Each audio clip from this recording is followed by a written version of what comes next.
नमस्कार, DD news पर आप देखना शुरू कर चुके हैं हमारा खास प्रोग्राम। इस वक्त मैं हूं लाल चंद्र सिंह। अगले 1 घंटे में हम दिखाएंगे आपको कुछ ऐसी खबरें जिन पर चर्चा है जरूरी, और ये चर्चा हम करने वाले हैं अपने संवाददाताओं और मेहमानों के साथ। और आज हम खास तौर पर बात करने वाले हैं कि कर्नाटक के रण में बीजेपी ने किस किस महारथी को प्रचार के लिए उतारने का फैसला किया है, और साथ ही हम बात करेंगे कि किस तरह से उत्तर प्रदेश में माफिया के खिलाफ फिर से सीएम योगी गरजे हैं, और क्या अतीक अहमद हत्याकांड जो है उसमें जो राजदार है उसका पर्दाफाश हो पाएगा क्या, इस पर करेंगे बात। साथ ही आज की खास चर्चा हम करने वाले हैं कि कांग्रेस गठबंधन के लिए कई दलों का साथ लेने के लिए लगातार यू टर्न ले रही है। कांग्रेस पलट रही है, कांग्रेस झुक रही है, कितनी झुक रही है, करेंगे इस पर चर्चा। और साथ ही बात होगी कि पश्चिम बंगाल में एक के बाद एक घोटाले हो रहे हैं, तो शुवेंदु अधिकारी विपक्ष के नेता जो हैं उन्होंने सवाल पूछा है कि अगर केजरीवाल से पूछताछ हो सकती है तो ममता बनर्जी और अभिषेक बनर्जी से क्यों नहीं। इन सभी मुद्दों पर करेंगे बात, लेकिन सबसे पहले इस वक्त की हेडलाइंस। कर्नाटक में चुनावी सरगर्मी तेज। बीजेपी अध्यक्ष जेपी नड्डा की मौजूदगी में मुख्यमंत्री बसवराज बोम्मई का आज शिगांव से नामांकन। पूर्व सीएम और कांग्रेस के नेता सिद्धारमैया का भी वरुणा से नामांकन।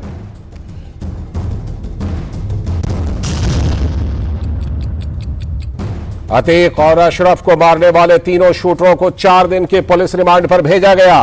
अब प्रयागराज की पुलिस करेगी इनसे पूछताछ।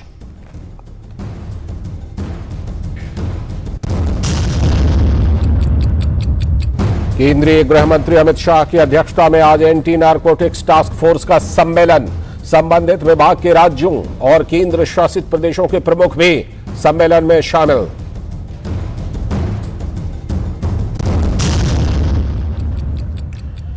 उत्तर प्रदेश, बिहार, राजस्थान, ओडिशा, केरल, पंजाब समेत तमाम राज्यों में प्रचंड गर्मी। लू को लेकर अलर्ट जारी। पटना में सुबह 11:15 बजे के बाद स्कूल बंद करने के निर्देश।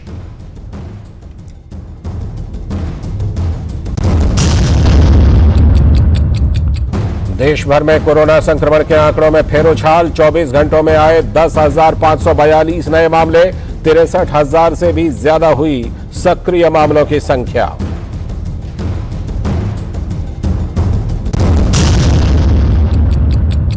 कृषि, स्वास्थ्य और डिजिटल इकोनॉमी जैसे विषयों पर G20 बैठकों का आज आखिरी दिन। वाराणसी, हैदराबाद और गोवा में सदस्य देशों के बीच मंथन। जम्मू में Y20 की बैठक।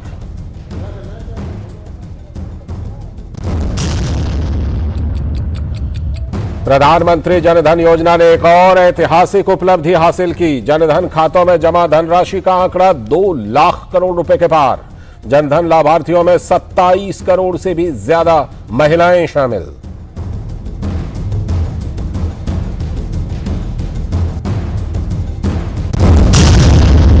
और भारत सरकार सूडान में भारतीय नागरिकों की सुरक्षा सुनिश्चित करने के लिए विभिन्न देशों के साथ कर रही है समन्वय। संयुक्त राष्ट्र के अलावा भारत, अमेरिका, ब्रिटेन, सऊदी अरब और संयुक्त अरब अमीरात के संपर्क में। तो ये थे इस वक्त तक की हेडलाइंस, और अब देखते हैं खबरों को विस्तार से। और सबसे पहले बात आज के पहले एजेंडे की, और आज का पहला एजेंडा कर्नाटक के विधानसभा चुनाव के रण से जुड़ा हुआ है। ये कर्नाटक विधानसभा चुनाव के लिए प्रमुख राजनीतिक दलों के बीच सियासी घमासान तेज हो गया है, और ये घमासान अंदर भी है और बाहर दूसरे दलों के साथ भी है। भारतीय जनता पार्टी ने स्टार प्रचारकों की सूची जारी कर दी है, और देश भर के 40 बड़े नेताओं के नाम शामिल हैं। स्टार प्रचारकों की सूची में प्रधानमंत्री नरेंद्र मोदी, राष्ट्रीय अध्यक्ष जेपी नड्डा, केंद्रीय मंत्री अमित शाह और राजनाथ सिंह के नाम भी शामिल हैं। उत्तर प्रदेश के मुख्यमंत्री योगी आदित्यनाथ समेत बीजेपी के कई राज्यों के मुख्यमंत्री भी कर्नाटक में प्रचार करने वाले हैं। और कर्नाटक में एक ही चरण में 224 विधानसभा सीटों पर चुनाव है। 10 मई को वोटिंग और 13 मई को मतगणना है। कल यानी गुरुवार 20 अप्रैल तक उम्मीदवारों के लिए नामांकन दाखिल करने का आखिरी दिन है। तो मुख्यमंत्री बसवराज बोम्मई का आज राष्ट्रीय अध्यक्ष जेपी नड्डा की मौजूदगी में शिगांव सीट से नामांकन है। उधर कांग्रेस की तरफ से वरिष्ठ नेता और पूर्व मुख्यमंत्री सिद्धारमैया का भी आज ही वरुणा सीट से नामांकन है, लेकिन अंदर में घमासान मचा हुआ है। लगभग सभी प्रमुख पार्टियों में टिकट बंटवारे को लेकर नेताओं में असंतोष है और अंतर्विरोध का दौर चल रहा है। राज्य की सत्ताधारी पार्टी बीजेपी की कर्नाटक में एक बार फिर से कमल खिलाने के लिए जबरदस्त रणनीति है और वो रणनीति पर काम कर रहे हैं। प्रधानमंत्री नरेंद्र मोदी समेत कई बड़े केंद्रीय मंत्री और राज्यों के मुख्यमंत्री वहां पर धुआंधार रैलियां करने वाले हैं। तो कर्नाटक के मुख्यमंत्री बसवराज बोम्मई जो आज नामांकन कर रहे हैं, उनका क्या कहना है, आइए सुनते हैं।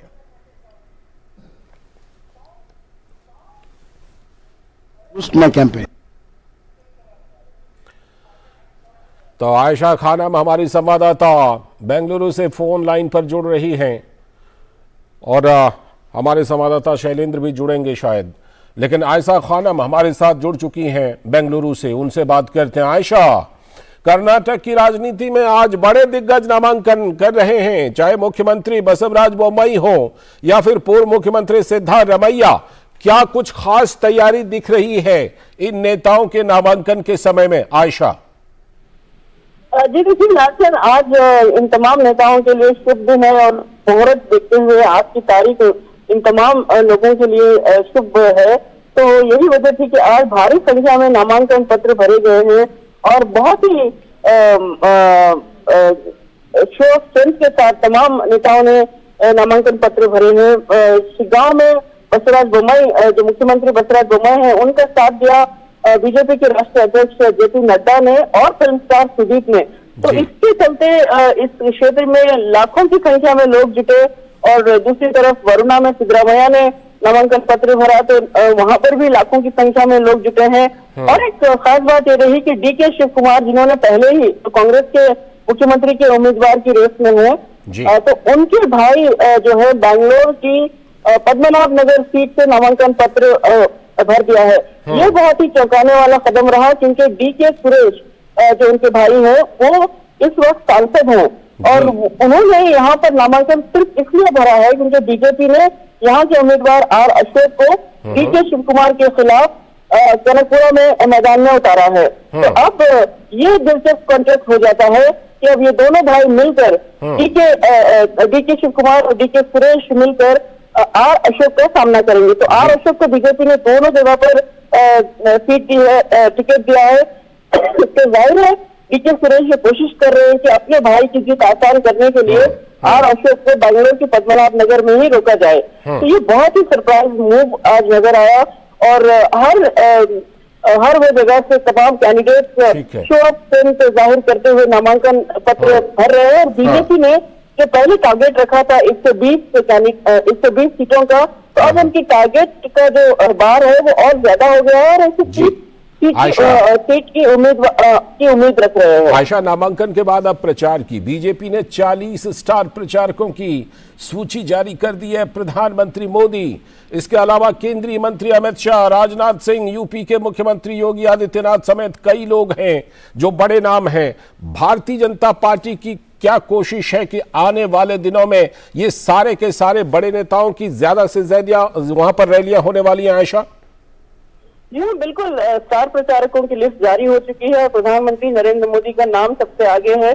तो जाहिर है प्रधानमंत्री नरेंद्र मोदी ये पूरा कैंपेन लीड करेंगे। बीजेपी के कुछ सूत्रों के हवाले से हमें ये भी खबर मिल रही है कि बीजेपी पूरी कोशिश करेगी कि एक मोदी वेव क्रिएट किया जाए। इस तरह से पिछले चुनावों में भी प्रधानमंत्री नरेंद्र मोदी की उपलब्धियों के आधार पर कर्नाटक में चुनाव लड़े गए थे। तो ये कोशिश रहेगी बीजेपी की तरफ से कि मोदी वेव क्रिएट किया जाए और ये होता भी है, क्योंकि जब प्रधानमंत्री नरेंद्र मोदी मैदान में उतरते हैं और जैसा कि हमने देखा कि पिछले समय भी जब वो कर्नाटक के दौरे पर आए, जनवरी में करीब 7-8 बार आए थे, तो लाखों की संख्या में लोग उन्हें सुनने के लिए भीड़ उमड़ पड़ी थी। तो अब प्रधानमंत्री नरेंद्र मोदी के साथ साथ अमित शाह, केंद्रीय मंत्री राजनाथ सिंह, केंद्रीय मंत्री निर्मला सीतारामन, स्मृति ईरानी, ये तमाम लोग होंगे जो कर्नाटक के अलग अलग क्षेत्र में जहां जहां पर इनकी अपील ज्यादा है उसी हिसाब से उन्हें मैदान में उतारा जाएगा। तो मुख्यमंत्री योगी आदित्यनाथ को मैंगलोर यानी कोस्टल बेल्ट में उन्हें उतारने की कोशिश की जा रही है। यहाँ पर वो कैंपेन करेंगे क्योंकि कोस्टल बेल्ट हिंदुत्व और बीजेपी का गढ़ माना जाता है। जी। तो ये कोशिश होगी बीजेपी की तरफ से कि योगी आदित्यनाथ ज्यादा से ज्यादा कैंपेनिंग कोस्टल इलाके में करें। तो ये बीजेपी को टक्कर देने के लिए कांग्रेस भी राहुल गांधी की रैलियों की सूची तैयार कर रही है। खबर यह भी है कि प्रधानमंत्री की करीब 20 या 22 रैली हो सकती है चुनाव पूरा होने तक, और उसी के टक्कर में, उसी के मुकाबले राहुल गांधी और प्रियंका गांधी भी यहाँ पर रैली करने की तैयारी कर रहे हैं। जी आयशा, बात अगर इन फाइटिंग की करें, जैसा हमने देखा है कि कई बड़े नेता इधर से उधर हो चुके हैं, अब उसमें जगदीश शेट्टार का भी नाम शामिल हो चुका है। ऐसे में पार्टियां किस तरह से इससे उबर रही हैं? क्योंकि हमने देखा थोड़ा बहुत, चाहे भारतीय जनता पार्टी हो, कांग्रेस हो और जेडीएस हो, उसमें पहले सुरक्षित सीटों की तलाश परिवार के अंदर ही हुई और उसके बाद फिर नेताओं का भी इधर उधर आना जाना हुआ।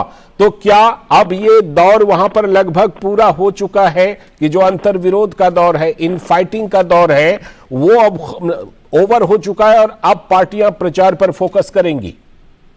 जी बिल्कुल, पार्टियां ये दावा कर रही हैं कि जो नाराजगी थी वो तमाम कार्यकर्ताओं में और कुछ लोगों में जिन्हें टिकट नहीं मिला, तो उसे निपटा लिया गया है और उन्हें इनमें से कई लोगों को दूसरे पोस्ट, दूसरे पद देने का वादा भी किया गया है।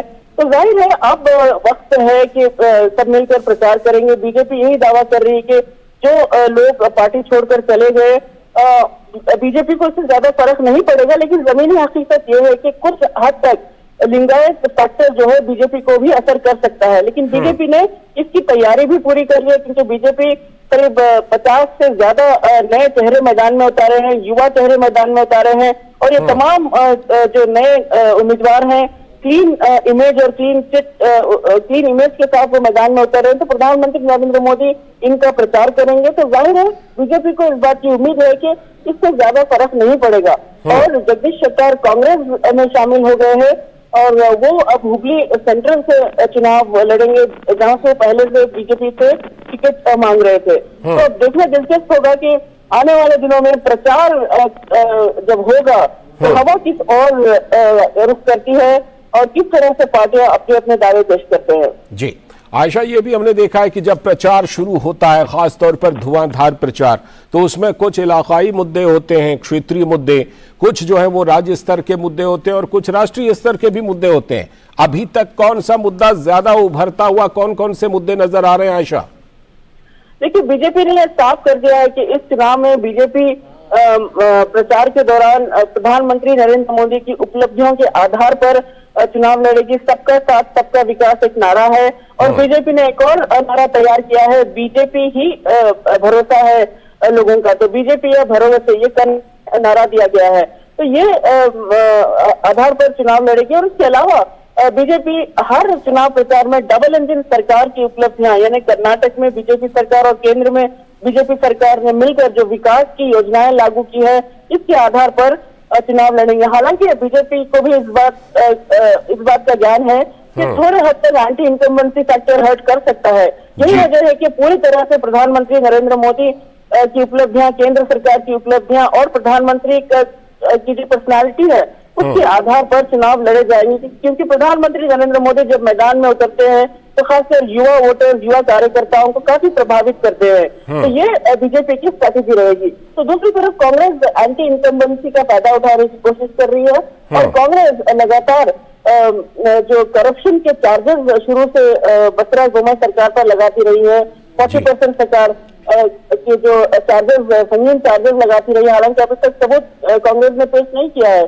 तो इसके आधार पर कांग्रेस अपना प्रचार तैयार कर रही है। ये दो अहम मुद्दे रहेंगे इस चुनाव में, लेकिन कई इलाकों में, कई क्षेत्रों में स्थानीय मुद्दे भी रहेंगे। कुछ क्षेत्रों में पीने का पानी और कुछ क्षेत्रों में बेरोजगारी, जो उत्तर कर्नाटक में जो लोगों का पलायन होता रहा है, तलाशी, तमाम चीजें भी इस चुनाव के दौरान सामने आएंगे। लेकिन अहम तौर पर देखा जाए तो प्रधानमंत्री नरेंद्र मोदी की जो पर्सनालिटी, जो उनकी छवि है, उसके आधार पर कर्नाटक बीजेपी चुनाव लड़ने की पूरी तैयारी में है। बिल्कुल, सभी की अपनी अपनी तैयारियां हैं, सभी पार्टियों की, और किसकी तैयारी क्या रंग दिखाएगी ये तो हमें जरूर पता चलेगा। फिलहाल आपका बहुत बहुत शुक्रिया आयशा, जोड़ने के लिए और विस्तार से बात करने के लिए और विश्लेषण करने के लिए।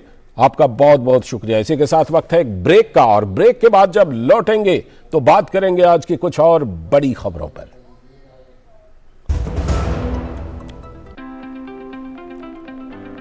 Cooking is a great way to bring people together.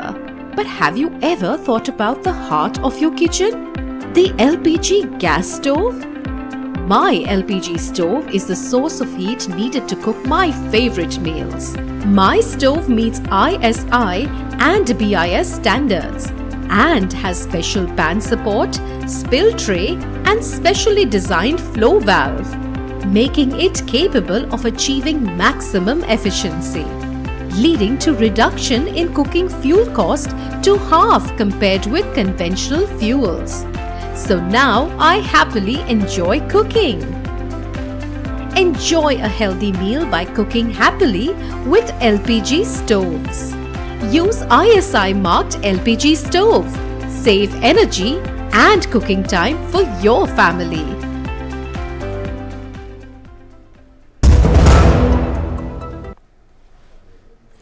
Break के बाद स्वागत है एक बार फिर से आपका डीडी न्यूज पर। आप देख रहे हैं इस वक्त, और अब बारी एक आ गई है एक और बड़ी खबर की, और ये जो खबर है ये उत्तर प्रदेश से जुड़ी हुई बड़ी खबर कि वहां पर किस तरह से माफिया को एक बार फिर से सीएम ने चुनौती दी है, संदेश दिया। प्रयागराज के अतीक अहमद और अशरफ हत्याकांड के तीनों आरोपियों को कोर्ट ने पुलिस रिमांड पर भेज दिया है। सीजीएम कोर्ट ने पुलिस के रिमांड मंजूर करते हुए तीनों को 4 दिनों की पुलिस हिरासत में भेज दिया है। उत्तर प्रदेश पुलिस की सबसे बड़ी चुनौती यही है कि इस हत्याकांड के मास्टरमाइंड कौन है, उसी को ढूंढने की कोशिश करेगी पुलिस।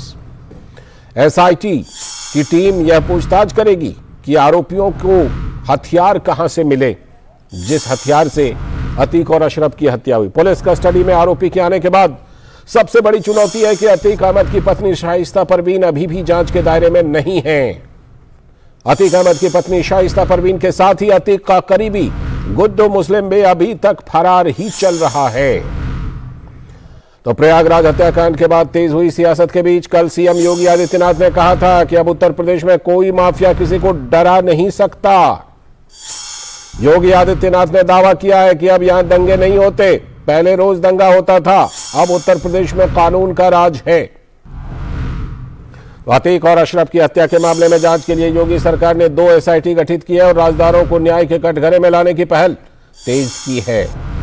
असद और गुलाम के इनकाउंटर के साथ ही पुलिस ने गुड्डू मुस्लिम की तलाश भी तेज कर दी थी। दरअसल उमेश पाल हत्याकांड के प्रमुख आरोपी गुड्डू मुस्लिम के बारे में एसटीएफ ने खुलासा किया है कि वो अब अतीक के विरोधी गैंग के संपर्क में है।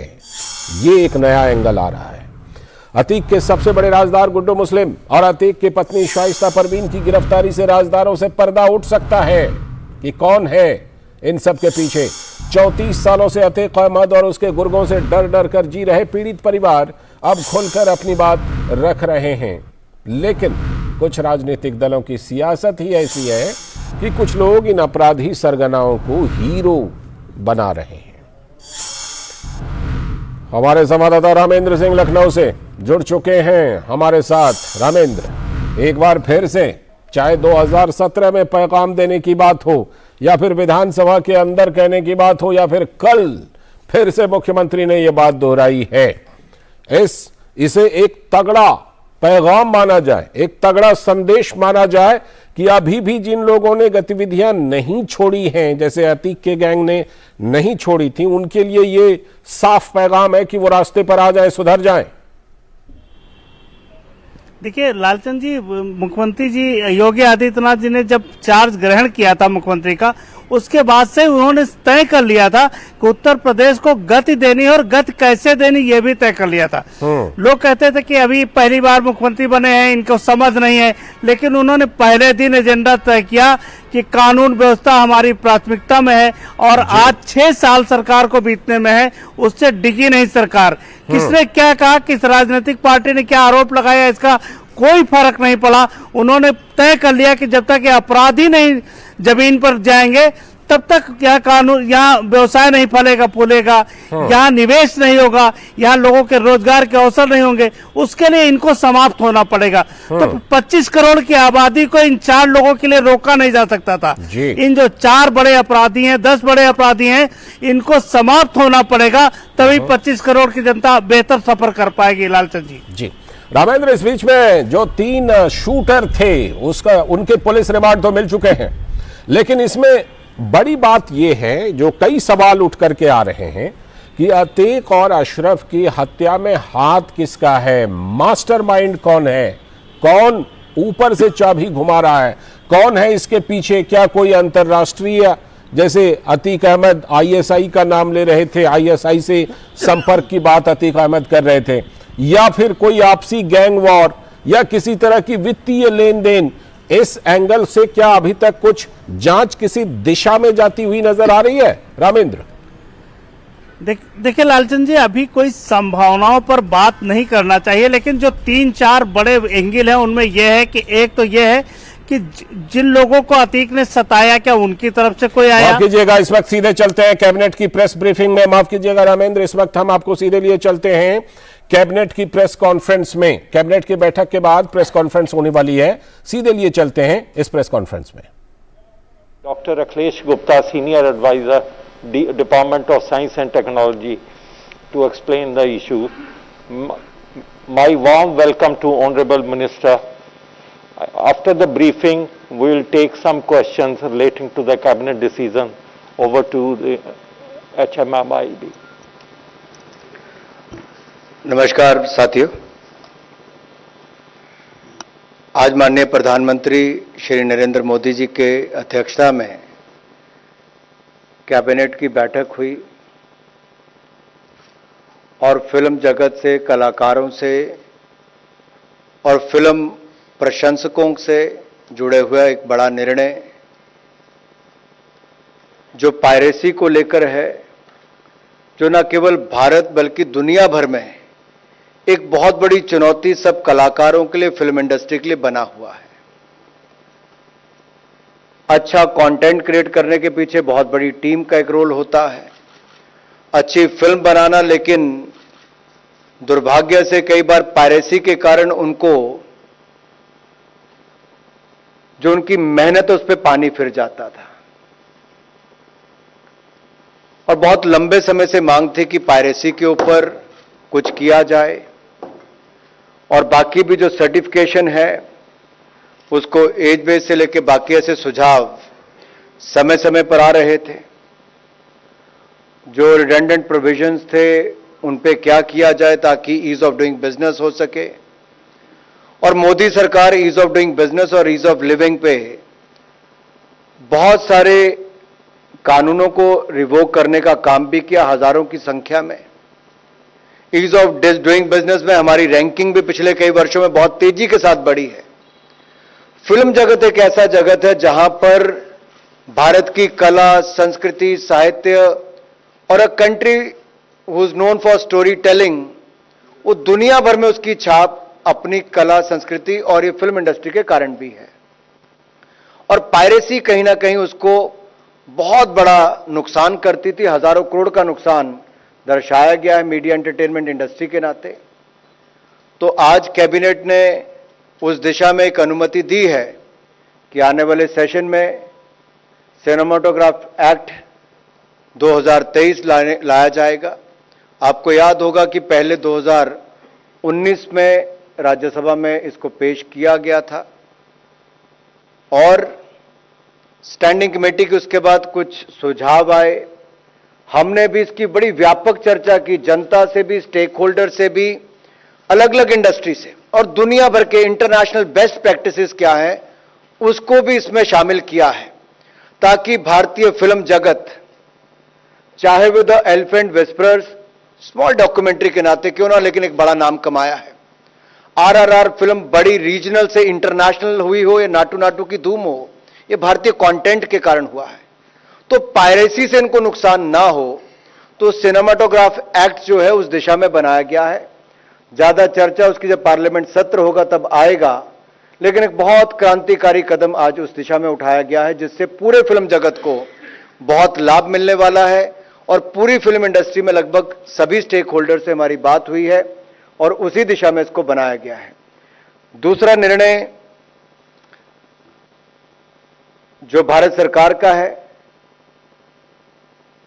वो भी उस दिशा में है जब भारत दुनिया के बड़े देशों में एक ऐसी छलांग लगाकर अब फॉलो करने वाला नहीं, लीड करने वाले हम कई श्रेणी में बने हैं। और वैसा ही एक क्षेत्र है जिसके बारे में आदरणीय डॉक्टर जितेंद्र सिंह जी आपको विस्तार में बताएंगे। मैं केवल इतना बता दूं आपको कि नेशनल क्वांटम मिशन के लिए मंजूरी आदरणीय मोदी जी की सरकार ने दी है, उनकी अध्यक्षता में कैबिनेट मिली। 6003 करोड़ रुपए का इसका बजट का प्रावधान किया गया है। इस पे कुल मिलाकर लागत आएगी 2023-24 से 2030-31 तक का इसका समय सीमा है और ये देश को नई ऊंचाइयों पर ले जाने वाला एक ऐसा निर्णय है जो एक बार फिर प्रधानमंत्री मोदी जी के नेतृत्व में हुआ। मैं आग्रह करता हूं आदरणीय डॉक्टर जितेंद्र सिंह जी से कि इसके विस्तार में आपके बारे जानकारी दें। धन्यवाद माननीय अनुराग सिंह ठाकुर जी।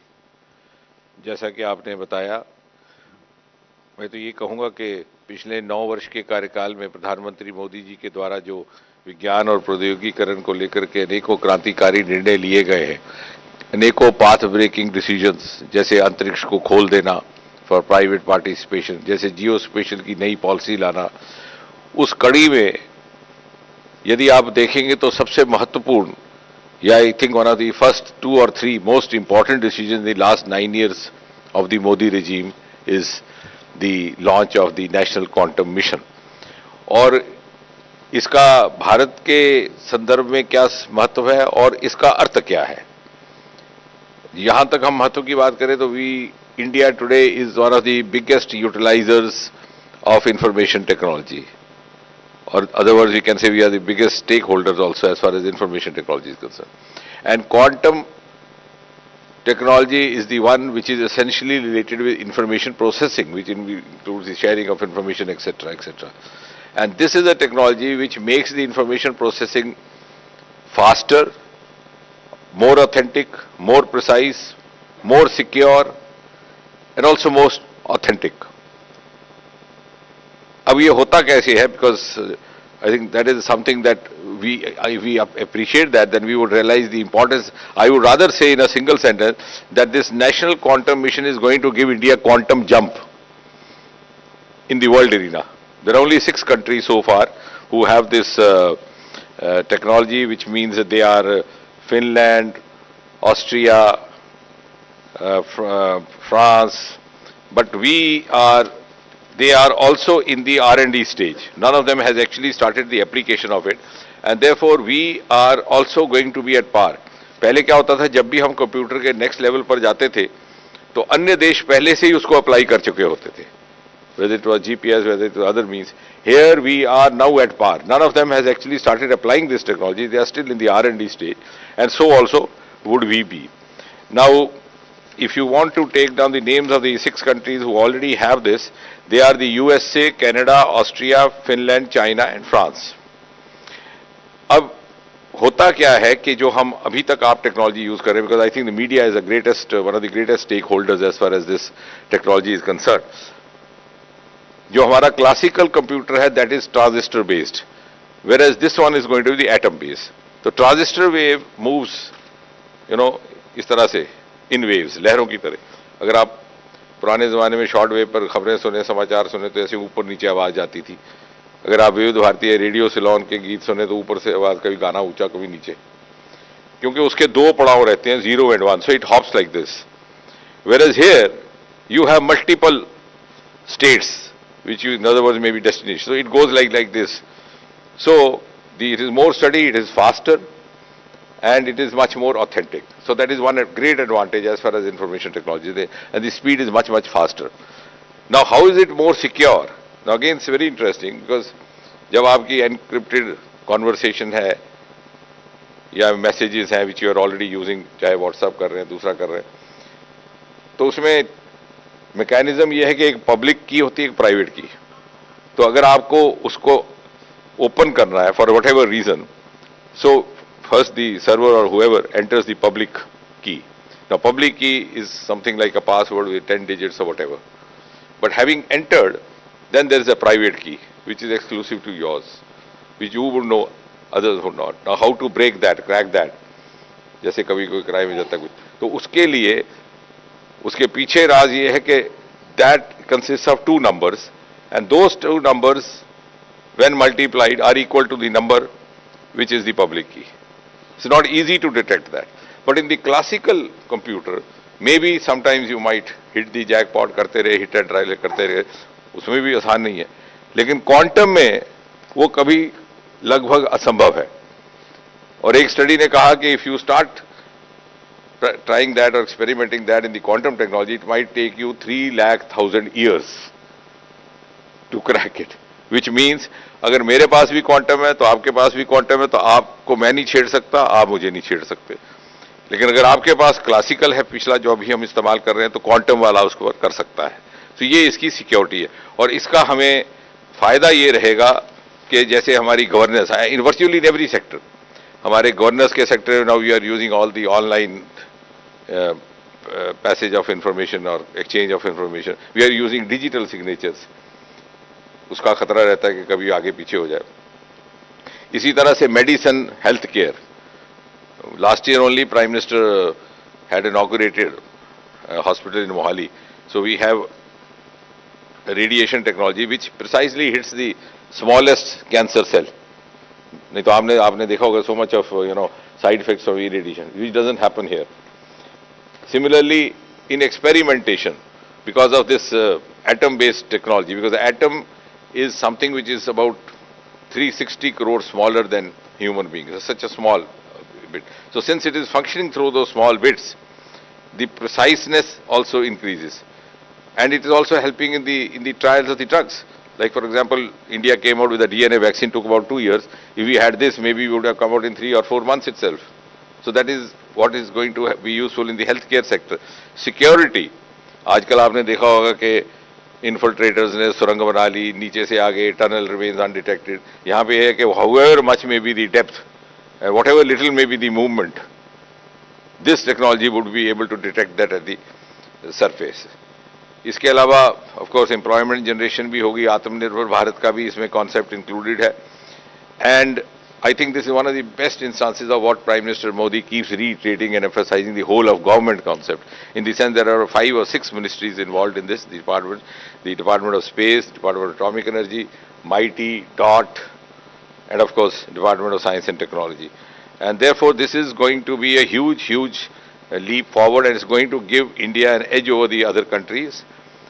इसमें अगर आप टाइमलाइन भी जानना चाहते हैं, so I think of course माननीय मंत्री जी ने आपको बताया जो इसकी इम्प्लीकेशन की है, बट जो इसकी रेंज है वो हम इन फेजेस में ही कर पाएंगे.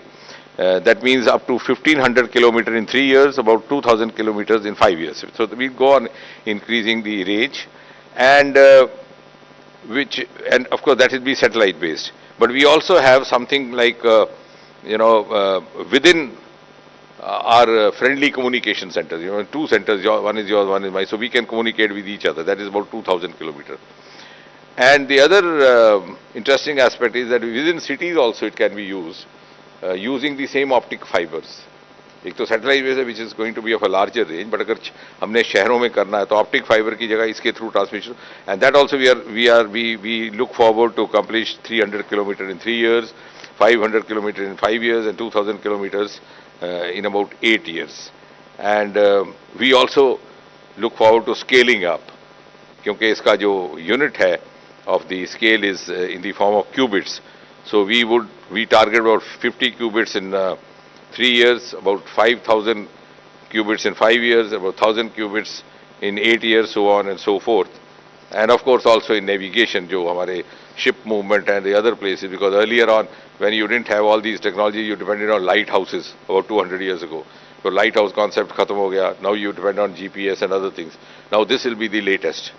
So by all means, this is going to place India as a frontline nation as far as information technology is concerned. And information technology has relevance in all these fields, and not only information technology, it also healthcare and other sectors, the magnetometers, the diagnostic aspects of it, the therapeutic aspects of health, and of course the security aspect. So इसके अतिरिक्त कुछ और जानकारी होगी तो we will be happy to interact with you.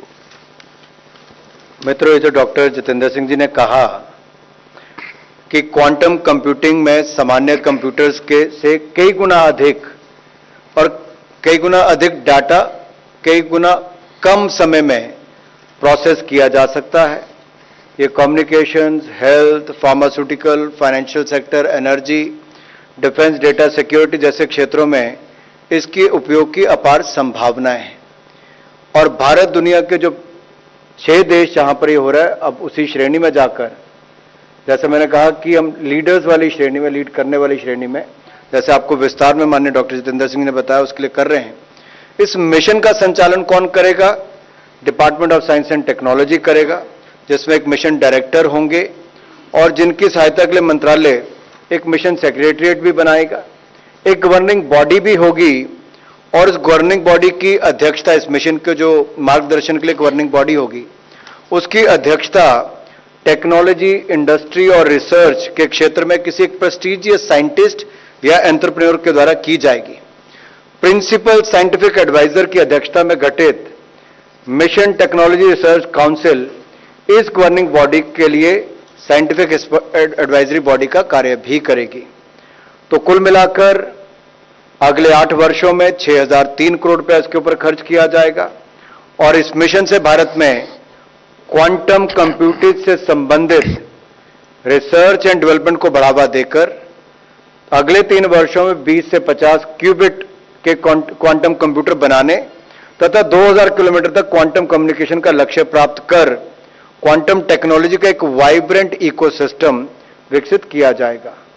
और मैं धन्यवाद दूं डॉक्टर जितेंद्र सिंह जी का, जिन्होंने बड़े विस्तार में, बहुत टेक्निकल सब्जेक्ट है लेकिन बहुत विस्तार में बताया कि भारत कैसे उसमें आगे बढ़ सकते हैं। प्लीज आपकी अनुमति से एक और चीज जोड़नी चाहिए जो शायद जिसके लिए युवाओं का भी ट्रस्ट है कि आजकल स्टार्टअप की मुहिम चल रही है बड़ी तीव्र गति से, प्रधानमंत्री मोदी जी के ही आह्वान पर, उनकी पहल से।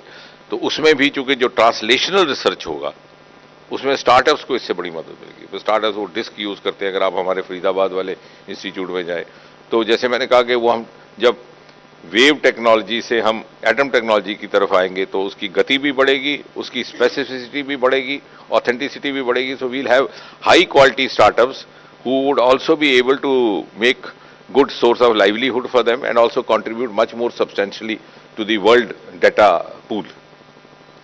धन्यवाद।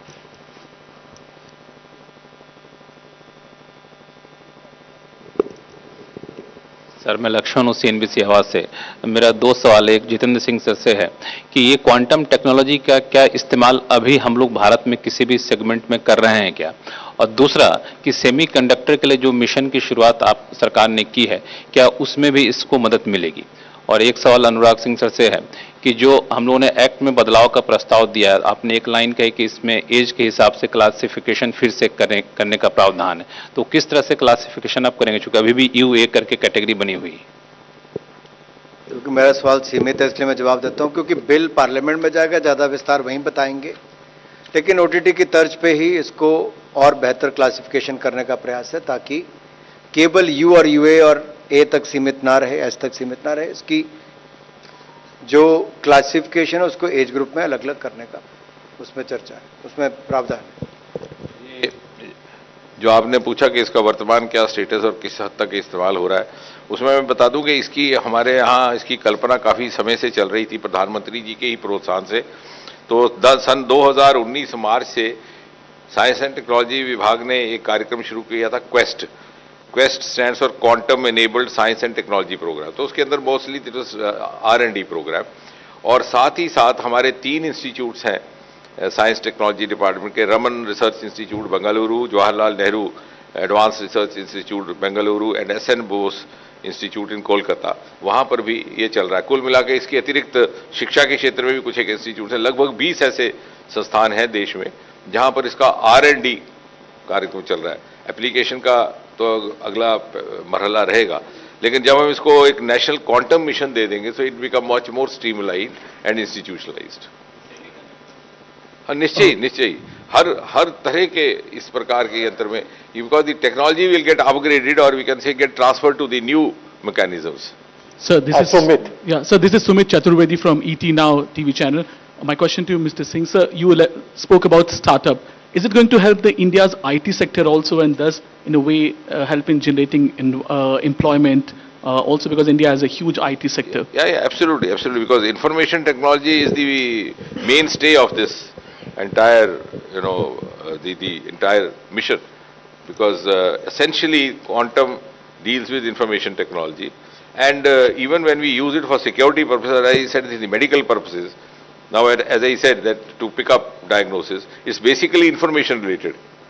So it's precisely picking up the cell which is affected by cancer or, oncogens. And similarly, when you are trying to hit, again, it gives you the information. If the organ is moving, the beam also would move to catch the precise cell. So actually it is, in other words, it is information processing, I would say. So it's a processing of information which then gets converted for applications in medicine, for applications in security, for applications in diverse fields. 124. So my question is for Thakur sir. Two things with respect to the Cinematograph Act. The first thing is, of course, when you're talking about piracy, are you planning to bring in stricter provisions to curb online piracy? And the second, of course, is that the last version of the act that had been released for draft consultation had a provision that said that the government can ask the CBC to reconsider a film that has already been certified. Are you planning to go ahead with that? I'm not getting into the details, but let me say that this bill will live up to the expectations of the industry. And we had a wider consultations with all the stakeholders, from the international film makers like motion pictures to the Indian film industry, from different regions to the national level. So all stakeholders has been consulted, public consultation has happened, interministerial consultation has happened. And I'm sure this bill is going to satisfy each and everyone without creating any controversy. Hi sir, I'm Mohana Basu from The Print. So my question is that in 2020 we had the finance ministry had announced about 8,000 crores over a period of 5 years. At that time the thinking was that the quantum mission is something that is high risk and we don't really know if there will be any tangible outcomes from it. Now that you're saying that it's another 6,000 crore in 8 years, has that thinking changed? Have we made any such scientific progresses from the institutes that show that, has the confidence decreased, or are we seeing? To be fair, to respond to you, I think as the technology is evolving, the understanding is also evolving. So what was not realized till maybe yesterday is being realized today. Something more will be realized tomorrow. So the applications also likewise. Now, in the area of therapeutics, in the area of investigative healthcare, in the area of security, so all these applications are being realized as we have started using it. And the R&D is still, that is the reason that 6 countries are there who initiated themselves before us, but they have still not gone into the application stage. They are not utilizing it still. They are trying to still draw inferences. They are still in R&D stage. But we would also now be in the same league of that R&D. It's not that we have not got late. That's the precisely.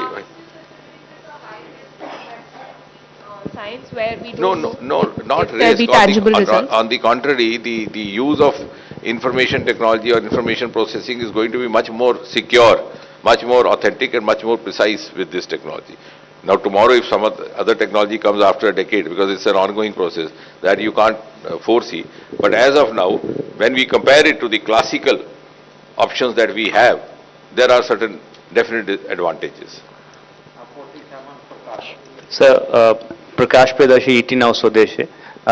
आपने कहा कि इसमें आत्मनिर्भर भारत का भी angle है, तो क्या 6300 करोड़ रुपए जो खर्च होगा वो PLI स्कीम के तर्ज पर खर्च होगा? कंपनीज को इंसेंटिव्स कैसे देंगे? नहीं, ये जो 6003 करोड़ का बजट रखा गया अभी कैबिनेट में, ये तो मिशन के लिए है. लेकिन जैसा ये मिशन आगे एक्सटेंड होगा और एप्लीकेशन स्टेज में आएगा, अभी तो ये R&D स्टेज में हम एंटर कर रहे हैं.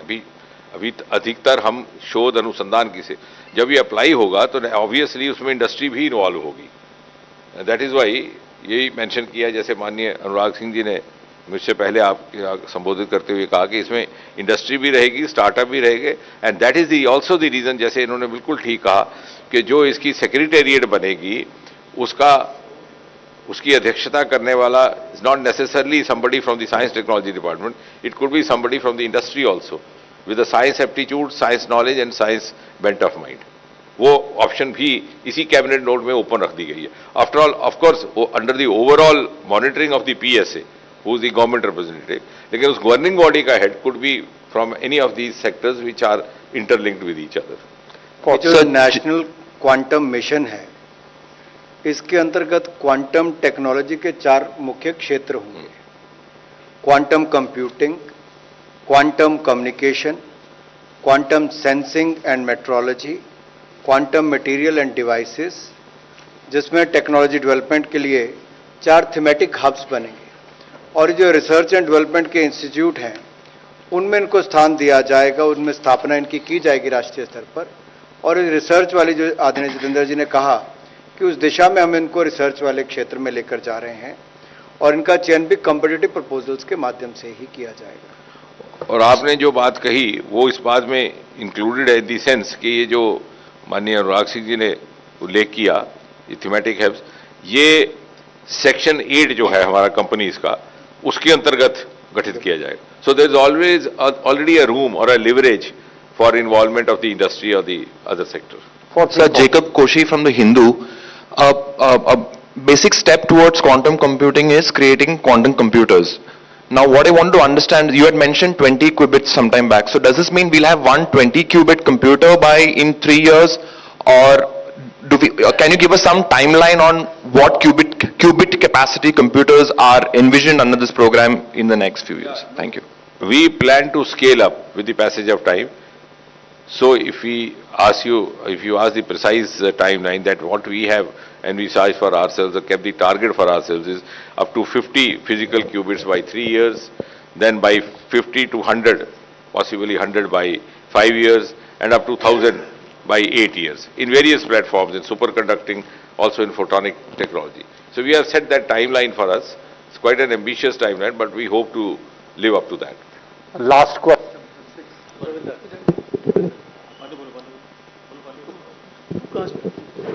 कोई नहीं, 6 को 2 भाग में बांट लो। डॉक्टर साहब, जो नेशनल क्वांटम मिशन है, इसमें क्वांटम कंप्यूटिंग में जो फायदे बताए गए हैं, उसमें साइबर सिक्योरिटी का भी है। अभी जो साइबर सिक्योरिटी या साइबर जो है पोजीशन, साइबर फ्रॉड रोकने के लिए, साइबर क्राइम रोकने के लिए, इस मिशन के पूरा होने या उसके अंतर्गत इसमें कितना बढ़ोतरी होगी, आम आदमी को इससे क्या फायदा होगा? और दूसरा, इस पूरे मिशन में जो माइक्रोचिप या सेमीकंडक्टर चिप जो अभी हम लोग ताइवान, चाइना वगैरह से मंगाते हैं, हम कितने आत्मनिर्भर हो जाएंगे तब तक? नहीं, निश्चय आपने दोनों प्रश्नों का उत्तर स्वयं ही दे दिया। पहले सीधा प्रसारण आप देख रहे थे कैबिनेट की प्रेस वार्ता का, और कैबिनेट में 2 बड़े फैसले लिए गए हैं जिसकी जानकारी इस प्रेस वार्ता में दी गई। सबसे पहला जो फैसला है वो फिल्म पायरेसी को लेकर है कि इससे संबंधित एक विधेयक, कानून बनाने के लिए एक विधेयक, सिनेमेटोग्राफ एक्ट जो है वो संसद के आगामी सत्र में लाया जाएगा। ये बड़ा फैसला कैबिनेट का है। और इसके साथ ही एक और बड़ा फैसला है, वो है नेशनल क्वांटम मिशन को मंजूरी। 6000 करोड़ रुपए इसके रिसर्च के लिए दिए जाएंगे, अनुसंधान के लिए दिए जाएंगे। और इसकी खास बात यह है कि ये अभी तक दुनिया के सिर्फ 6 देशों में ये तकनीक है, और अब भारत में भी ये तकनीक काम करेगी। तो ये बड़े फैसले कैबिनेट के, जिसका आप सीधा प्रसारण देख रहे थे। और अब हम इस वक्त में आज की खास चर्चा की तरफ चलते हैं। और आज की जो खास चर्चा है वो ये कि कांग्रेस कितना समझौता कर रही है गठबंधन के लिए। इसी पर हमारी खास चर्चा है कि विपक्षी एकता की तेज हुई सियासत के बीच घोर विरोधियों के बीच रिश्ते की कवायद भी शुरू हो चुकी है। दरअसल ये पहला मौका है जब कांग्रेस पार्टी के अध्यक्ष मल्लिकार्जुन खड़गे ने अरविंद केजरीवाल को फोन किया। दिल्ली आबकारी घोटाले में सीबीआई की पूछताछ को लेकर अब तक कांग्रेस इसे दिल्ली के लोगों के लिए इंसाफ बता रही थी जांच को। अभी तक कांग्रेस और उसके कई नेता अरविंद केजरीवाल पर भ्रष्टाचार के गंभीर आरोपों की सूची बना रहे थे। और केजरीवाल पर हमला कर रहे थे, लेकिन मुलाकातों के दौर शुरू हुए तो रिश्ते भी मजबूत होने लगे। पार्टी नेता अजय माकन का कहना है कि भ्रष्टाचार के मुद्दे पर कांग्रेस को कोई सहानुभूति नहीं दिखाना चाहिए, लेकिन दिल्ली के प्रभारी कांग्रेस नेता ने अरविंद केजरीवाल को क्लीन चिट दी और साफ किया कि शराब घोटाले में केंद्रीय एजेंसियों की जांच बेमानी है, गलत है। तो सबसे बड़ा सवाल ये कि क्या अब कांग्रेस मनीष सिसोदिया को भी कट्टर ईमानदार मानने लगी है, क्योंकि पहले भ्रष्टाचारी मानती थी। एक और बड़ा सवाल, लड़की हूं लड़ सकती हूं, ये नारा प्रियंका गांधी ने बुलंद की थी लेकिन खामोश है। सवाल ये कि असम की एक महिला कांग्रेस की नेता ने यह सवाल उठाया है। अंकिता, जो असम यूथ कांग्रेस की अध्यक्ष हैं, उन्होंने आईएसी प्रेसिडेंट श्रीनिवास और सचिव पर गंभीर आरोप लगाए हैं कि गलत तरीके से महिला से बात की। अंकिता का आरोप है कि राहुल गांधी मेरी शिकायत पर खामोश हैं। तो सवाल है कि राहुल भारत जोड़ो यात्रा में तो महिलाओं की पीड़ित होने की बात उठाते थे, लेकिन अब खामोश हैं। कांग्रेस राजनीति में महिलाओं की भूमिका बढ़ाने का दावा करती है, लेकिन राहुल गांधी के करीबियों पर जब आरोप लगते हैं तो चुप हो जाती है। वोट की सियासत में कांग्रेस अपनी विचारधारा को भी छोड़ने को तैयार है और झुकती हुई, पलटती हुई नजर आ रही है।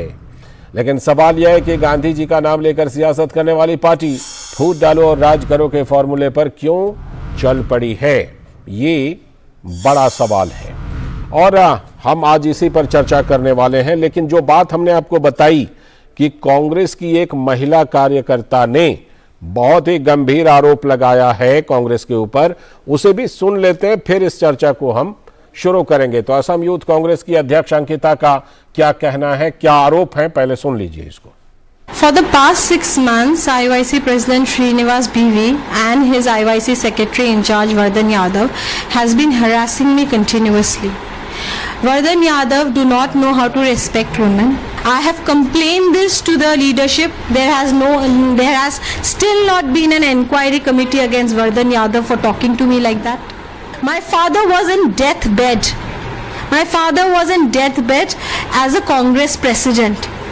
My grandfather, my father, me, we have been congressmen. We don't want to leave the party. They want to throw us out. But we love the party. People like Srinivas and Vardhan Yadav have destroyed the party. They have destroyed state politics. सीधा आरोप और बहुत ही गंभीर आरोप कि श्रीनिवास पर सीधा आरोप है और कोई इस पर एक्शन भी नहीं हो रहा है। चलिए चर्चा की शुरुआत करते हैं। हमारे साथ जुड़ रहे हैं हमारे सलाहकार संपादक विनोद मिश्र जी, साथ में शिवम छाबड़ा जी जो प्रवक्ता हैं भारतीय जनता पार्टी के। बहुत बहुत स्वागत शिवम जी। और साथ में ऋषि शंकर मिश्रा जी जो राजनीतिक विश्लेषक हैं और कांग्रेस पार्टी के समर्थक भी हैं। तो पहले मैं शुरुआत करता हूं अपने सलाहकार संपादक विनोद मिश्र जी से। विनोद जी, पहले नीतीश कुमार को खड़गे जी का फोन जाता है कि आइए कुछ बात करते हैं, कुछ बात बनती हुई नजर आती है। उसके बाद खड़गे जी का केजरीवाल जी को भी फोन जाता है जिसके बारे में ये बात बिल्कुल साफ थी कि दिल्ली में तो एजेंसियों, पहले हम लोगों ने कई बार इस पर चर्चा की, कांग्रेस के प्रवक्ता आते थे कहते थे दिल्ली में जो एजेंसियां कार्रवाई कर रही हैं वो तो सही है लेकिन दूसरी जगहों पर सही नहीं है। अब कह रहे हैं कि दिल्ली में भी सही नहीं है। तो क्या ये कांग्रेस गठबंधन के लिए झुकती हुई, पलटती हुई नजर आ रही है? विनोद जी।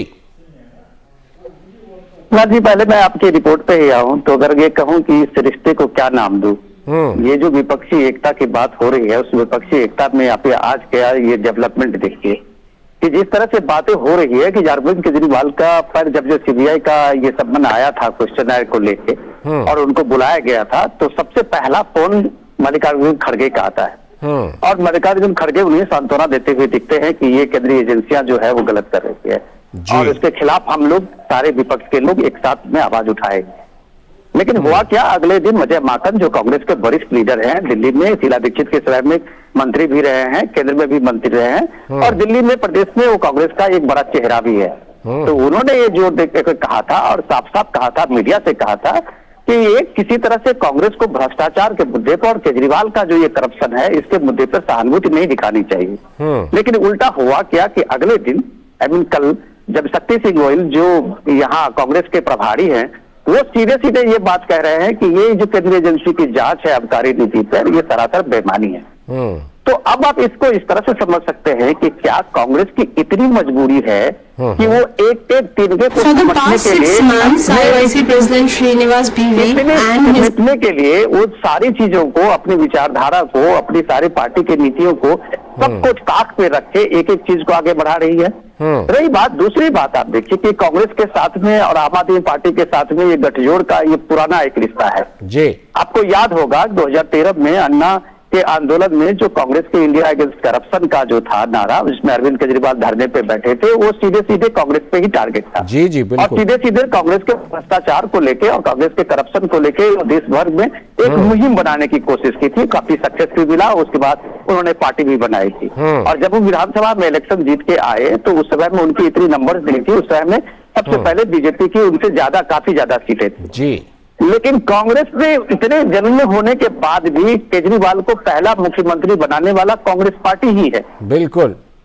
आज दिल्ली में वो कहीं नहीं है, पार्टी का कोई अस्तित्व नहीं रह गया है, आप ये देख लीजिए। और लेकिन कांग्रेस की ये जिद है कि वो न केजरीवाल से एक दूरी बना के रख पा रही है और न ही केजरीवाल के बहुत करीब होने का दावा भी कर रही है। लेकिन ये विपक्षी एकता जो है वो कांग्रेस में एक नए रिश्ते का नाम दिया है। ये रिश्ते का नाम तो जो कांग्रेस के प्रवक्ता हैं या उनके सपोर्टर हैं वो बेहतर देखें। ठीक है, इस रिश्ते को नाम देने का काम, लेकिन वो कहते हैं ना कि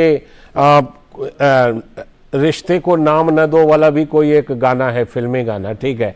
हम लेकिन फिर भी नाम देने की कोशिश करते हैं। ऋषि शंकर मिश्रा जी से पूछते हैं। ऋषि जी, सबसे पहली बात तो ये कि रिश्ते का नाम भी बताइएगा और ये भी बताइएगा कि क्या कांग्रेस का पलटना, कांग्रेस का अपने विचारधारा से समझौता करना आज की तारीख में अब कांग्रेस की मजबूरी बन गई है, जिसकी वजह से कांग्रेस इतना झुक रही है? लालचंद जी, कांग्रेस क्या किसी भी पार्टी को भ्रष्टाचार के मामले पे समझौता नहीं करनी चाहिए, ये मेरा मानना है। और आपने जो कहा मल्लिकार्जुन खड़गे साहब ने अरविंद केजरीवाल को फोन किया, तो क्या फोन में ये कहा है कि मैं आप जो भ्रष्टाचार कर रहे हैं उसका मैं सपोर्ट कर रहा हूँ? ये फोन एक पार्टी के राष्ट्रीय अध्यक्ष दूसरे पार्टी के राष्ट्रीय अध्यक्ष को फोन उन्होंने वैचारिक मुद्दों पर सपोर्ट के लिए उन्होंने फोन किया। जहां तक भ्रष्टाचार का थोड़ा सा इंटरवेंशन, ये भी कहा है कि जो केंद्रीय एजेंसियां जांच कर रही है दिल्ली में वो गलत है, बेमानी है, ये भी कहा है। नहीं देखिए, यदि अरविंद केजरीवाल पे भ्रष्टाचार के आरोप हैं तो जांच होनी चाहिए, लेकिन सवाल टाइमिंग को लेकर है, सवाल अप्रोच को लेकर है। क्या तमाम विपक्षी जितने पॉलिटिकल पार्टी हैं या जितने पॉलिटिकल पार्टी के जो नुमाइंदे हैं वही भ्रष्ट हैं? भाजपा में भ्रष्टाचार केंद्रीय एजेंसी को नहीं दिखती है? आप बताइए, यही अमित शाह जी जो हैं अभी मेघालय में हम गला फाड़ फाड़ के वहाँ के मुख्यमंत्री के लिए कह रहे थे कि सबसे भ्रष्टम सरकार है, और 4-5 दिन के बाद नतीजे आते हैं तो उनको गले लगा लेते हैं। इस पर शिवम जी जवाब देंगे। तो ये जो अप्रोच है भाजपा का भ्रष्टाचार के विरुद्ध, ये मुझे लगता है उनकी जो मंशा है उस पर सवाल उठता है। यदि आप एक ईमानदार पहल कीजिए तो सभी पार्टी आपके साथ होंगे।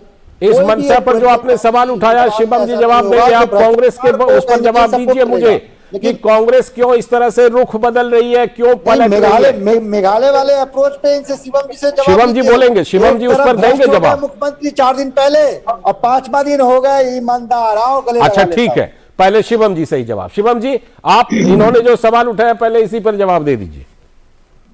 नहीं, बड़ा सीधी सी बात है। हम चर्चा कर रहे हैं कि ऐसे दल की जिसको हिंदुस्तान की जनता ने हाशिए पे लाके खड़ा किया, जिसको हिंदुस्तान की जनता के वोट की ताकत ने मात्र मार्जिनलाइज कर दिया इस पूरी राजनीति को। आप सोचिए कि कहीं ना कहीं अगर आप उत्तर प्रदेश में आज कांग्रेस को पेनिट्रेट करना है तो उनको साइकिल और हाथी का साथ चाहिए। आज बिहार में उसको पेनिट्रेट करना है तो साहब उनको लालटेन चाहिए। अच्छा, उसमें भी लेकिन बोला उन्होंने कि ड्राइविंग सीट नहीं देंगे उनको। तो भाई ड्राइविंग सीट देने और नहीं उनके देने से क्या हो रहा है? हाँ, ये भी तो बता दीजिए। नहीं, क्षेत्रीय दलों ने बोला है कि ड्राइविंग सीट कांग्रेस को नहीं देंगे।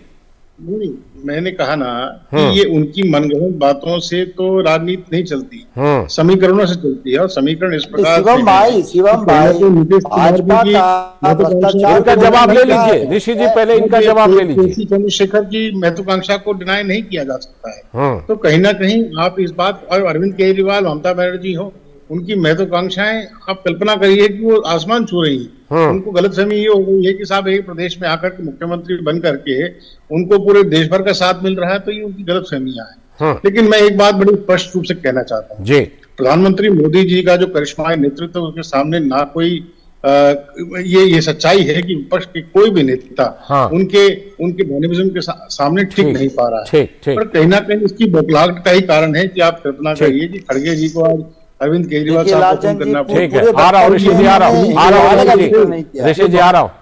हाँ, सुन तो लीजिए ऋषि बाबू। अरे शिवम भाई, आप ईमानदार नेता, मैं मानता हूँ। शिवम भाई हमारे जो है ऋषि जी जवाब दीजिएगा। आ रहा हूँ। अच्छा शिवम जी लौटता हूँ आपके पास। शिवम जी आप दोनों के पास लौटता हूँ। जरा एक कमेंट मुझे विनोद जी से लेने दीजिए। एक कमेंट विनोद जी से ले रहा हूँ, आप दोनों अभी रुकिएगा। शिवम जी, ऋषि जी रुकिएगा, एक कमेंट विनोद जी ये बताइए कि एक बड़ा सवाल असम से उठता हुआ दिखाई पड़ रहा है।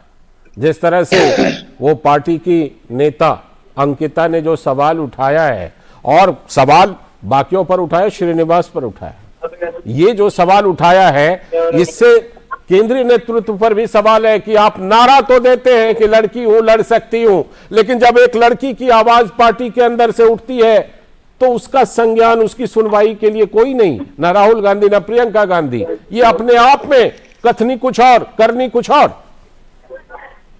लाल जी, आपने जो सवाल पूछा ऋषि जी को, सवाल का जवाब देते हुए तो नहीं दिखे, वो इधर उधर झांकते हुए नजर आए। लेकिन सीधा सवाल तो यही है आज कि भारत जोड़ो यात्रा में जब राहुल गांधी निकले थे, तो देखिए वो किस तरह की कहानी कर रहे थे। उनको भारत जोड़ो यात्रा में वो रेप पीड़िता भी मिली, जो वो बता रही थी कि कुछ लोगों ने रेप किया और हमने शासन में व्यवस्था से सवाल पूछा, हमने आवाज उठाई और हमें कोई सुनने के लिए तैयार नहीं हुआ। उन्होंने इस तरह की बातें कश्मीर में भी रखी, उन्होंने इस तरह की बातें कई जगह और रखी। अब सवाल ये है कि उन्हें कोई रेप पीड़िता ने बात बताया और उसको वो पब्लिक डोमेन में आके, प्रेस कॉन्फ्रेंस में आके बता रहे थे, जो एक तरह से गैर कानूनी है। आपको कोई भी बात अगर इस तरह को संज्ञान में लाना है तो इस तरह से उस महिला की बात को, उनकी प्राइवेसी को देखते हुए आपको पुलिस से इसकी कंप्लेन करना चाहिए, लेकिन आपने उसको सीधे प्रेस में रखा। लेकिन आज जो एक कांग्रेस के, एक आप सोचिए कि जिनके 3 जनरेशन के कांग्रेस पार्टी में रही है, और वो अंकिता बता रही है कि जब वो इस तरह की बात करने के लिए, जब अपने पार्टी अध्यक्ष जो उनका यूथ कांग्रेस के श्रीनिवास हैं, उनसे पूछा तो उसको सीधे वो उनको पूछा गया तो श्रीनिवास ने कहा कि तुम वोदका पी के आई हो। अब सवाल है, एक महिला को आप जिस तरह से जलील करते हैं, अपमानित कर रहे हैं, और जो प्रियंका गांधी लड़की हूं, लड़ सकती हूं का यूपी से लेके अभी कर्नाटक के इलेक्शन तक के इस स्लोगन पे काम कर रही हैं, नारा दे रही हैं, क्या उन आला कमान को, इन लोगों को फुर्सत नहीं है कि अंकिता की बात को सुने और उनकी बात को सुन के उन पर गौर करें? जो लोग भी इसमें इन्वॉल्व हैं, जिनके खिलाफ उन्होंने चार्ज लगाए हैं, उसके खिलाफ में वो कार्रवाई करें, लेकिन वैसा नहीं करेंगे। मैं दूसरी बात कह रहा हूँ, इससे इंपॉर्टेंट बात मैं कह रहा हूँ जो ऋषि जी कह रहे थे। ऋषि जी बहुत जानकार आदमी हैं, हमारे यहाँ काफी डिस्कशन में हिस्सा लेते हैं और बहुत तर्क की बात करते हैं। लेकिन दिक्कत उनमें ये है कि एक बार वो राजनीतिक विश्लेषक बनते हैं और दूसरी तरफ कांग्रेस पार्टी के बड़े सपोर्टर बन जाते हैं। तो ये दोनों में थोड़ा सा अंतर करके वो देखें कि जो हमारा आज का डिस्कशन है, वो डिस्कशन ये है कि कांग्रेस क्या अपनी आइडियोलॉजी से, जो गांधी की पार्टी का नाम लेती है, उससे कितनी अलग हो गई है। आज कांग्रेस पार्टी ने कर्नाटक से अगर ये नारा देके जिसकी जितनी भागीदारी उसकी इतनी हिस्सेदारी, जाति गणना की बात कर रही है, तो ये तो सीधे वो बिहार के और जो यूपी के जो समाजवादी एजेंडा है उसको आगे बढ़ा रही। तो अब सीधे कांग्रेस पार्टी का अपनी विचारधारा क्या है जो लोगों के बीच में ले जा रही है? ये बड़ा सवाल। ऋषि जी, चाहे नेतृत्व का मसला हो या विचारधारा का मसला हो, कांग्रेस बिल्कुल दूर जाती हुई नजर आ रही है और दूसरे को स्पेस देती हुई नजर आ रही है, नेतृत्व स्तर पर भी, विचारधारा स्तर पर भी। देखिए, विनोद जी विद्वान पत्रकार हैं, लेकिन वो कंटेक्स्ट में अधूरी बातें उन्होंने कह दिया। तो ठीक है, आप पूरी कीजिए। राहुल गांधी प्रेस कॉन्फ्रेंस में किसी महिला का नाम नहीं लिया। राहुल गांधी ने तथ्य को रखा, तथ्य को रखना अपराध नहीं है, जहां तक मैं कानून समझता हूँ। जहां तक कांग्रेस का विचारधारा है या कांग्रेस का क्या अप्रोच होना चाहिए किसी रणनीति को लेकर, ये पत्रकार टीवी पे डिसाइड नहीं करेंगे। और जातीय जनगणना गलत चीज है। बीजेपी के जो शिवम छाबड़ा बोल दें तो जातीय जनगणना गलत है, दूध का दूध पानी का पानी हो जाएगा।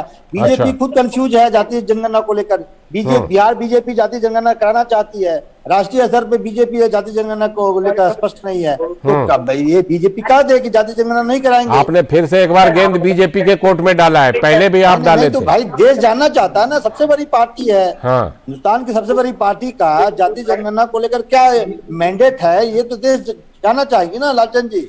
एक तरफ बिहार भाजपा ये कहती है कि नहीं जाति जनगणना होना चाहिए जब नीतीश कुमार के साथ होते हैं, जब नीतीश कुमार से अलग हो जाते हैं तो इनके सुर अलग हो जाते हैं। तो क्या जिसकी जितनी भागीदारी उसकी उतनी हिस्सेदारी से विनोद जी सहमत नहीं है क्या? अब जरा वो लड़की हूँ लड़ सकती हूँ पर बोलिए ऋषि जी।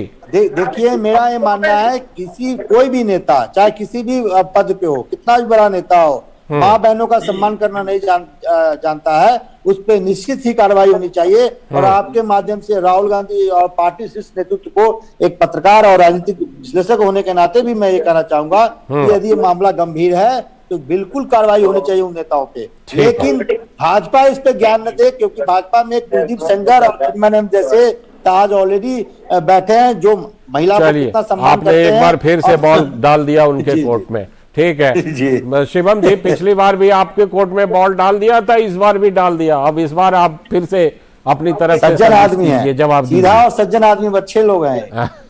सर्विस कीजिए, आप जवाब दीजिए।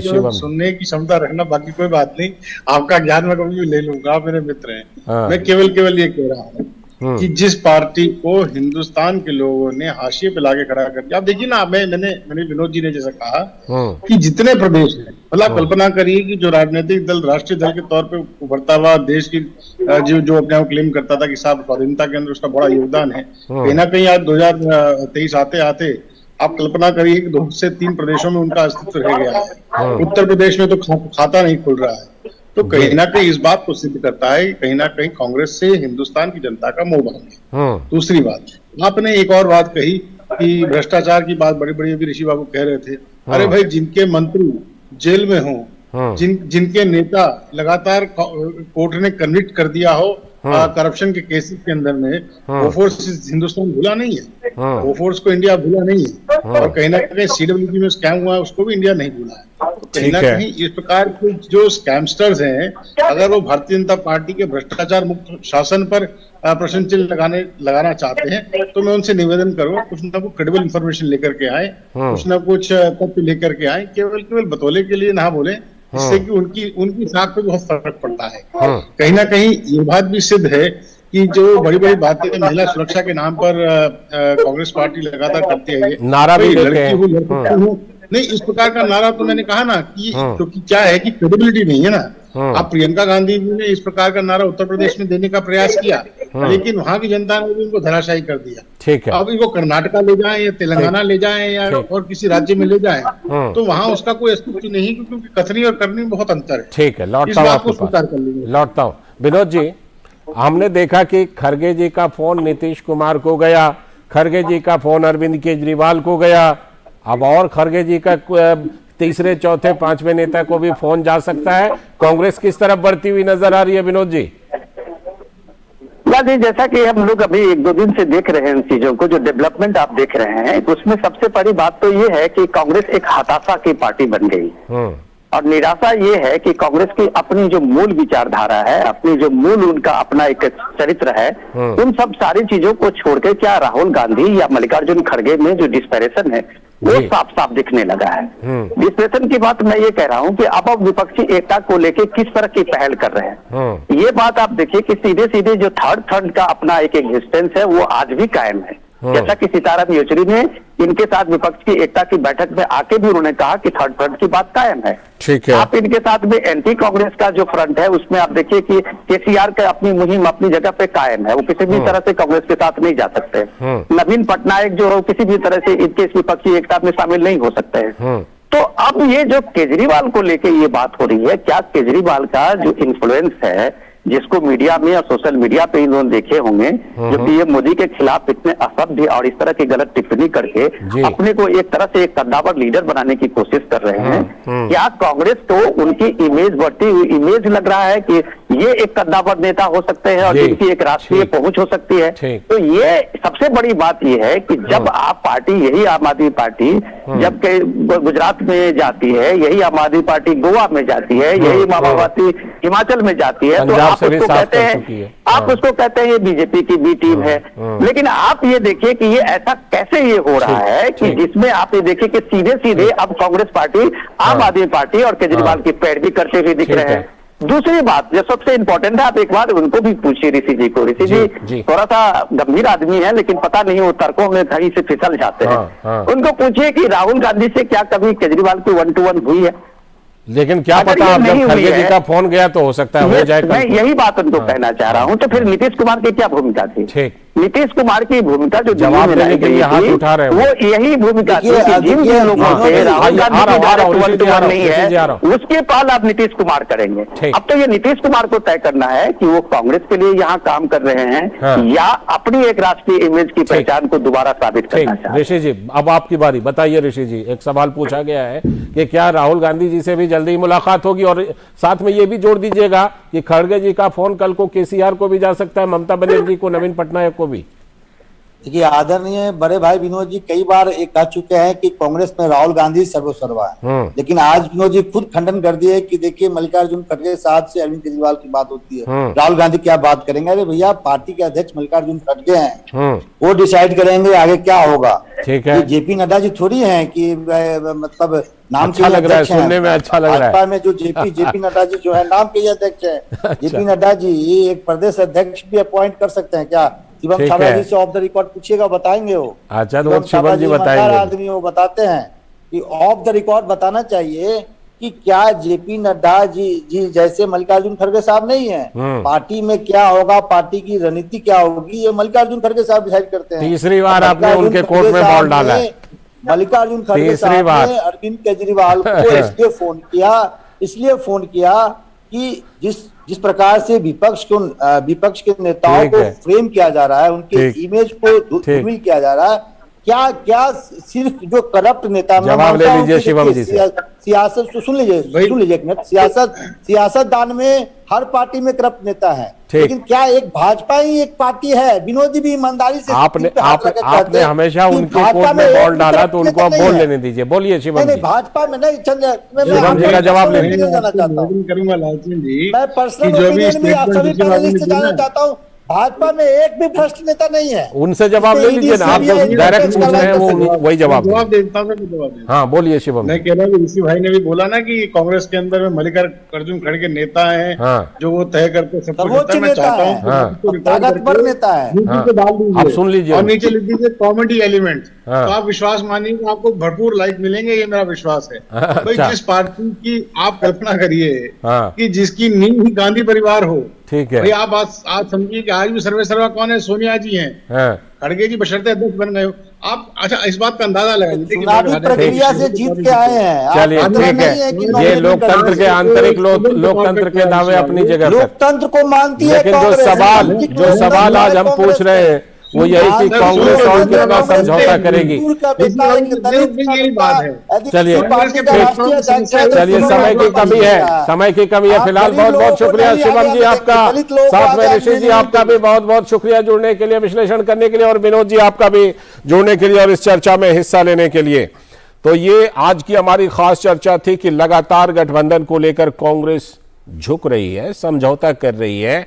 आने वाले दिनों में देखना होगा कि और कितना समझौता कांग्रेस नेतृत्व के सवाल पर, विचारधारा के सवाल पर करती है। और अब बढ़ते हैं अगली खबर की तरफ, और हमारी अगली बड़ी खबर पश्चिम बंगाल से है, जहां पश्चिम बंगाल की ममता बनर्जी सरकार पर बीजेपी का एक बार फिर से भ्रष्टाचार को लेकर बड़ा हमला हुआ है। और यह हमला विपक्ष के नेता शुभेंदु अधिकारी ने किया है। बीजेपी नेता शुभेंदु अधिकारी का आरोप है कि घोटाले के किंग पिन हैं अभिषेक बनर्जी, लेकिन नहीं हो रही है उनसे कोई पूछताछ। अभिषेक बनर्जी के खिलाफ कोयला घोटाला और भर्ती घोटाला समेत कई मामलों में जांच चल रही है, शुभेंदु अधिकारी ने कहा। साथ ही उन्होंने मांग की कि केंद्रीय एजेंसियां बुआ भतीजा यानी ममता बनर्जी और अभिषेक बनर्जी के खिलाफ कार्रवाई करें। शारदा पोंजी घोटाले में सीबीआई के पास ममता बनर्जी के खिलाफ बहुत सारे सबूत हैं, लेकिन सीबीआई कुछ कर नहीं रही है, ये शुभेंदु अधिकारी का आरोप है। शराब घोटाला मामले में अगर दिल्ली के सीएम अरविंद केजरीवाल से पूछताछ हो सकती है तो ममता बनर्जी से पूछताछ क्यों नहीं हो रही है, ये सवाल शुभेंदु ने उठाया है। ममता बनर्जी के करीबी सहयोगियों, कार्यालय के कर्मचारियों से पूछताछ की गई, लेकिन उनसे पूछताछ क्यों नहीं, शुभेंदु अधिकारी ये पूछ रहे हैं। राज्य की मुख्यमंत्री ममता बनर्जी के भतीजे अभिषेक बनर्जी के खिलाफ भी बहुत सारे सबूत हैं, ये दावा शुभेंदु अधिकारी ने किया है। पश्चिम बंगाल में इस बीच जॉब घोटाला भी सामने आ गया और कलकत्ता हाईकोर्ट ने जॉब घोटाले में सीबीआई को जांच के लिए अधिकृत किया है। तो भारतीय जनता पार्टी के नेता, वहां के विपक्ष के नेता शुभेंदु अधिकारी ने क्या कुछ कहा है, सुनिए पहले इसे। बहुत इन्वेस्टिगेशन चल रहा है, उसके खिलाफ कोल का इन्वेस्टिगेशन चल रहा है, रिक्रूटमेंट स्कैम का चल रहा है। कोर्ट का बारे में मेरा कोई टिप्पणी देना ठीक नहीं होगा, लेकिन मेरा यही डिमांड है सेंट्रल एजेंसी बुआ भतीजा खिलाफ तुरंत एक्शन ले। पॉन्जी कलेक्शन में शारदा में ममता बनर्जी के खिलाफ बहुत एविडेंस है सीबीआई के पास, नहीं सीबीआई ने कुछ नहीं कर रहा है। सीबीआई को तुरंत शारदा रोज वैली लेकर ममता जी का खिलाफ एक्शन होना चाहिए। कोलकाता से जुड़ चुके हैं हमारे संवाददाता प्रसेनजीत बख्शी। प्रसेनजीत दा, जो बात शुभेंदु अधिकारी कह रहे हैं कि क्यों नहीं पूछताछ हो रही, जब केजरीवाल दिल्ली के मुख्यमंत्री से पूछताछ हो गई तो वहां पर पूछताछ क्यों नहीं हो रही है, ये बड़ा सवाल शुभेंदु अधिकारी का। प्रसेनजीत दा, का नहीं है, ये सवाल सबका है।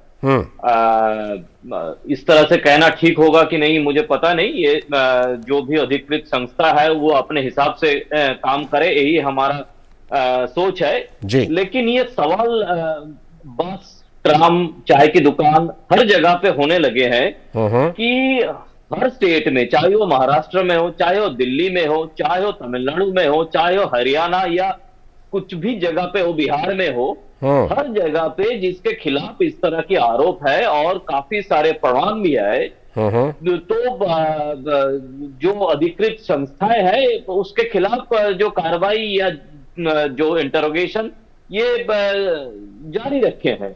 लेकिन बंगाल एक ऐसी जगह है जहां पे 2012-13 से, जैसे उन्होंने पंजी स्कीम का बात कह रहे थे जी, वो पंजी स्कीम की समय से एक दिन के लिए भी ममता बनर्जी के खिलाफ किसी तरह की कोई कार्रवाई नहीं हुआ है और कोई इंटरोगेशन नहीं हुआ है। तो नेचुरली ये सवाल है। अब बीजेपी के नेता के हिसाब से जब शुभेंदु अधिकारी ये करने लगे हैं तो ये इसकी अगर कोई राजनीतिक रंग देने की कोशिश करे तो मैं गलत कहूंगा, क्योंकि ये सबका सोच है। ऊपर से मैं कहूंगा कि तृणमूल कांग्रेस का भी सोच है, वो भी वहां उसके भी नेता या जो नीचे स्तर की लोग हैं वो कभी कभी ये हैरान होते हैं सोचकर कि क्यों ममता बनर्जी को बुलाकर फिर भी अभिषेक बनर्जी को दिल्ली में बुलाया गया था, लेकिन ममता बनर्जी को क्यों नहीं बुलाया जा रहा है, क्यों नहीं उनके खिलाफ कार्रवाई किया जा रहा है, क्यों नहीं उनसे पूछताछ किया जा रहा है। लालचंद, एक ये तो मुद्दा है ही जिस एजेंडे पर हम बात कर रहे हैं। एक बड़ी खबर पश्चिम बंगाल से ये आ रही है दादा कि मुकुल राय ने एक बार फिर से टीएमसी से इस्तीफा दे दिया है क्या, और क्या वो आगे चल करके कुछ इस तरह का भारतीय जनता पार्टी में आने की योजना या इस तरह की कोई बातचीत है क्या? हालांकि एजेंडे से अलग है ये खबर।